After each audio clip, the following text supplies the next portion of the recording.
राज्य सरकारच्या प्रस्तावित शक्तीपीठ महामार्गाला एका बाजूला कोल्हापूर जिल्ह्यातून विरोध वाढत असताना दुसरीकडे आज गडिंग्लज शहरामध्ये या शक्तीपीठ महामार्गाच्या समर्थनामध्ये मोर्चा निघाल्याचं बघायला मिळतंय। भाजपचे आमदार शिवाजी पाटील यांच्या नेतृत्वात हा सगळा मोर्चा निघालेला आहे आणि गडिंग्लज शहरातून आता या मोर्चाला सुरुवात आहे ती झालेली आहे। खरं तर शक्तीपीठ प्रस्तावित जो महामार्ग आहे त्यामध्ये गडिंग्लज चंदगड या विभागांचा समावेश नाही, मात्र या शक्तीपीठ महामार्गामध्ये या दोन्ही विभागांचा समावेश करावा अशी देखील मागणी या सगळ्या शेतकऱ्यांची आहे।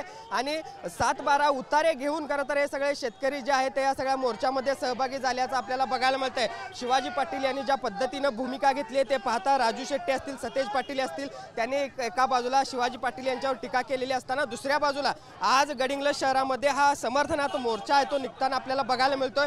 काही दिवसापूर्वी याच गडिंग्लज शहरामध्ये महाविकास आघाडी त्याचबरोबर राष्ट्रवादी अजित पवार गटाचे माजी आमदार असलेल्या राजेश पाटील यांनी देखील या ठिकाणी शक्तीपीठ महामार्गाविरोधात मोर्चा आहे तो काढलेला होता आणि त्यानंतर आता शक्तीपीठच्या समर्थनामध्ये या सगळ्या गडिंग्लज शहरामध्ये मोर्चा निघताना आपण बघतोय। त्यामुळे एकूणच या शक्तीपीठ महामार्गावरून गडिंग्लज आणि चंदगड विभागामध्ये संघर्षाची चिन्ह ती निर्माण झाल्याचं पाहायला मिळतं। एका बाजूला शक्तीपीठ महामार्गाला विरोध, त्याचबरोबर दुसऱ्या बाजूला आज शक्तीपीठ महामार्गाचं समर्थन असे दोन्ही मोर्चे या सगळ्या गडिंग्लज वासिय बघताना दिसत आहेत। व्हिडिओ सुनील काटकरचा भूषण पाटील, TV9 मराठी, कोल्हापूर।